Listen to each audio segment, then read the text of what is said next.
ಕಾಂಗ್ರೆಸ್ ಅವರಿಗೆ ಸಂವಿಧಾನದ ಬಗ್ಗೆ ಏನಾದರೂ ಗೌರವ ಇದ್ರೆ ಸಂವಿಧಾನದ ಪುಸ್ತಕವನ್ನ ಯಾವಾಗಲೂ ಕೈಯಲ್ಲೇ ಇಟ್ಕೊಂಡಿರ್ತಾರೆ. ಆ ಸಂವಿಧಾನದ ಪುಸ್ತಕದ ಬಗ್ಗೆ ಅವ್ರಿಗೆ ಗೌರವ ಇದ್ರೆ ಅವರು ಕೂಡಲೇ ದೇಶದ ಜನಗಳ ಮುಂದೆ ಕ್ಷಮಾಪಣೆಯನ್ನ ಕೇಳಬೇಕು. ಎಮರ್ಜೆನ್ಸಿ ತಂದು ಲಕ್ಷಾಂತರ ಜನರನ್ನ ಜೈಲಿಗಟ್ಟಿದ್ದು ಯಾಕೆ? ಜೈಲಲ್ಲಿದ್ದಾಗ ಸಾವಿರಾರು ಜನ ಅಮಾಯಕ ದೇಶ ಪ್ರೇಮಿಗಳು ಸತ್ತಿದ್ದ್ಯಾಕೆ? ಅವ್ರ ಮೇಲೆ ಗೋಲಿಬಾರ್ ಮಾಡಿದ್ದ್ಯಾಕೆ? ಲಾಠಿ ಚಾರ್ಜ್ ಮಾಡಿದ್ದ್ಯಾಕೆ? ಎಮರ್ಜೆನ್ಸಿ ತಂದಿದ್ದ್ಯಾಕೆ? ಇದು ಎಲ್ಲ ಪ್ರಶ್ನೆಗಳಿಗೂ ಕಾಂಗ್ರೆಸ್ ಅವರು ಇದುವರೆಗೂ ಉತ್ತರವನ್ನೇ ಕೊಟ್ಟಿಲ್ಲ. ಅಟ್ಲೀಸ್ಟ್ ಎಮರ್ಜೆನ್ಸಿಯನ್ನ ಸಮರ್ಥನೆ ಮಾಡ್ತಾರಾ? ಅದನ್ನಾದ್ರೂ ಹೇಳಿ ಕಾಂಗ್ರೆಸ್ ಅವ್ರಿಗೆ. ನಾನು ಸವಾಲ್ ಹಾಕ್ತೀನಿ ಕಾಂಗ್ರೆಸ್ ಅವ್ರಿಗೆ, ಎಮರ್ಜೆನ್ಸಿಯನ್ನ ನಾವು ಸಪೋರ್ಟ್ ಮಾಡ್ತೀರಿ, ಬೆಂಬಲವಾಗಿದ್ದೀರಿ, ಅದಾದ್ರೂ ಹೇಳಿ. ಇಲ್ಲ ಎಮರ್ಜೆನ್ಸಿಗೆ ವಿರೋಧವಾಗಿರೋ ಇದ್ರೆ ಅದಾದ್ರೂ ಹೇಳ್ಬೇಕು.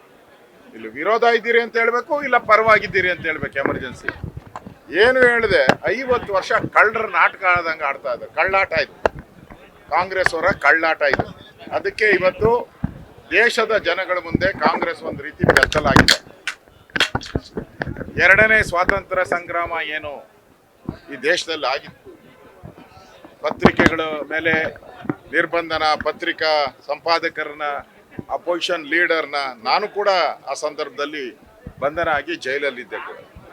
ನಾನು ಕಾಲೇಜ್ ಸ್ಟೂಡೆಂಟು, ನನ್ನ ಯಾಕೆ ಬಂಧಿಸ್ತೀರಿ ಹಾಗಾದ್ರೆ? ನಾನೇನು ತಪ್ಪು ಮಾಡಿದೆ?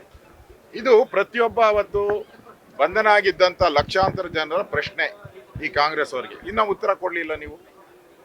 ಇವತ್ತು ಹೇಳ್ತೀರಾ ಅಘೋಷಿತ ತುರ್ತು ಪರಿಸ್ಥಿತಿ ಅಂತೆ ದೇಶದಲ್ಲಿ. ಏನಪ್ಪ, ನಿನ್ನ ಎಲೆಕ್ಷನ್ ನಿಲ್ಲೋದು ಬಿಟ್ಟವ್ರ ಖರ್ಗೆ ಸಾಹೇಬ್ರೆ? ಏನು ನಿನ್ನ ಎಲೆಕ್ಷನ್ ನಿಲ್ಸಕ್ ಬಿಟ್ಟವ್ರ? ನಿನ್ನ ಮಗ ಮಂತ್ರಿ ಆಗತ್ತ ತಡೆದಿದ್ದಾರ ಮೋದಿಯವರು?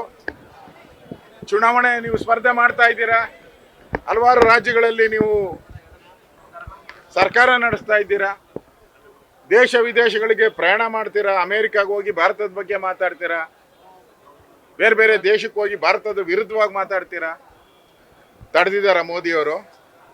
ಅವಾಗ ಇಂದಿರಾ ಗಾಂಧಿ ಅವರು ಜಡ್ಜ್ಗಳು ಜಡ್ಜ್ಮೆಂಟ್ ಬರೆಯಕ್ಕೆ ಬಿಟ್ಟಿರಲಿಲ್ಲ. ಅವಾಗ ಪತ್ರಿಕೆ ಹೆಡ್ಲೈನ್ಸ್ ಏನಿರಬೇಕು, ಪತ್ರಿಕೆಯಲ್ಲಿ ಕಂಟೆಂಟ್ ಏನಿರಬೇಕು ಅಂತ ಸರ್ಕಾರ ತೀರ್ಮಾನ ಮಾಡ್ತಾ ಇತ್ತು. ಈಗ ಮೋದಿ ತೀರ್ಮಾನ ಮಾಡ್ತಾರಾ?